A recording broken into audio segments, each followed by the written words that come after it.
Hello everyone, the story I'm going to share today is 10 Tales of Silver Change a Man's Fate. In the Ming Dynasty, there was a young man named Yuan who lived a very poor life, and sometimes he had nothing to eat for several days. But he liked to read and study very hard to prepare for Imperial Examinations, which were only held once every 3 years. Although he could not afford the fee for the trip to the capital, he did not give up his diligent study. Yuan had a good friend named Wang Sheng, who was also preparing to take the imperial examinations. Wang Sheng's family was rich, and he himself was very kind and generous. He suggested to Yuan that they go together and offered to pay all the expenses.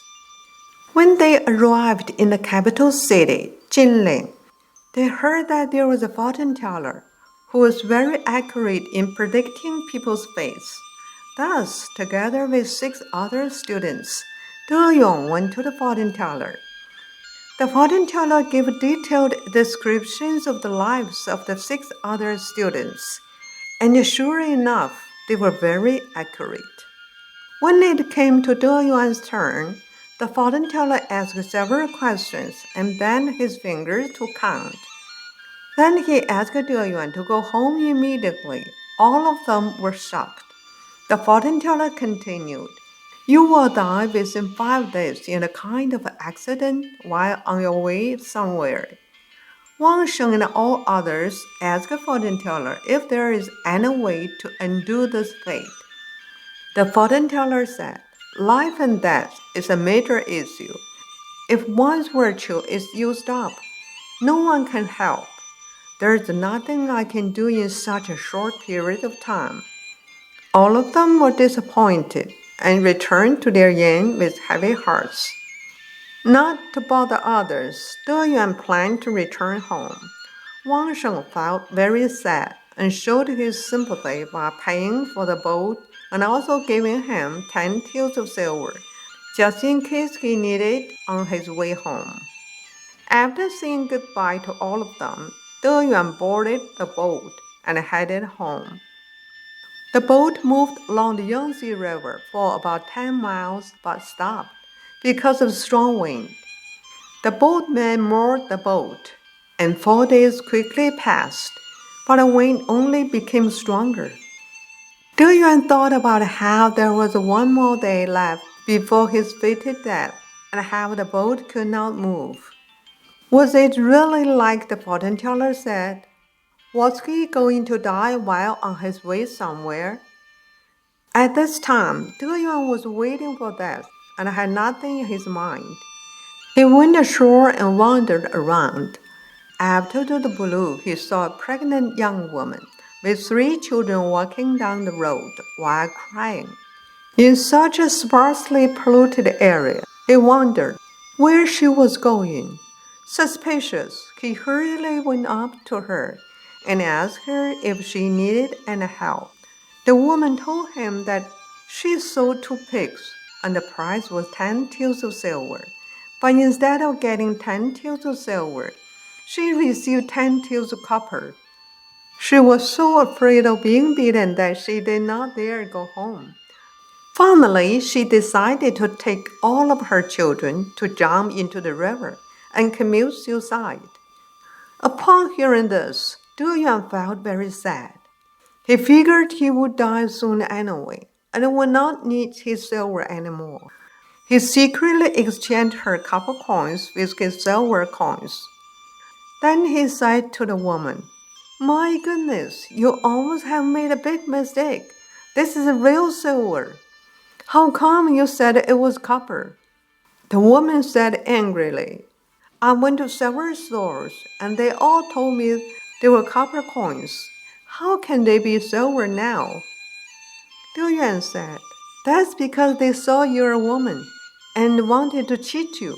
If you follow me and ask, they won't dare to cheat you." Then the woman followed Yuan to one nearby silver store to check. They told her that the coins were real silver. and went to several other stores. They all told her they were real silver. The woman was so excited, she happily took her children home. After De Yuan saved the woman and her children, it started getting dark. He had to stay under the eaves of a shabby temple. Exhausted by the excitement of the day, he fell asleep as soon as he sat down. In the distance, he heard someone call to him. He raised his head and saw a big hall with bright lights all over. There were 2 guards on either side of the throne, where a king-like person sat. He looked like the deity known as Lord Guan. Suddenly, Lord Guan ordered, "Someone at the riverside saved 5 lives today. Go and find out who the person was, and this person will be rewarded with good fortune." One officer reported the details of De Yuan, and Lord Guan asked if De Yuan would pass the Imperial Examinations this year. The officer replied, "De Yuan's good fortune has all run out, and his life expectancy is gone. He will be crushed by the wall of the temple and die at midnight." Lord Guan said, "If this happens, how can we advise people to do good for others? Change the record. Let him to be the champion of the Imperial Examinations." Another officer on the side added, "It was Wang Sheng who gave De Yuan the money and helped De Yuan do such a good deed. I think Wang Sheng should also be rewarded." Lord Guan approved immediately. While De Yuan was listening intently, suddenly someone called, "Come out! Come out!" Shocked, De Yuan awoke immediately and found that he was still huddled under the eaves of the temple. In the darkness, he could hear the wall falling down, so he hurriedly got up and ran away. Only a few steps away, the wall of the temple crashed down and buried the spot where he was just sleeping. At dawn, he went to pray to the statue of Lord Guan, and then he returned to the boat. He still remembered the conversation he heard, and he was determined to return to the capital to attend the Imperial Examinations. When De Yuan appeared in the hotel, all the students were shocked to see he was still alive. Wang Sheng said happily, "Not dying tragically must mean you will have good fortune later." All of them prepared dinner to welcome him back. The next day, out of curiosity, they all went to see the fortune teller. As soon as the fortune teller saw De Yuan, he felt very surprised and said, "Are you still alive?" The fortune teller found that in just a few days, since he had last seen him, De Yuan's bones had changed, and thought he must have done an extraordinary good deed. Only by saving someone's life could he have had such a big change. The fortune teller also predicted that De Yuan would pass the Imperial Examinations and take first place this year, and that next year he would be promoted as an officer of the National Academy. His position would be ranked highest, and he would live up to 80 years old.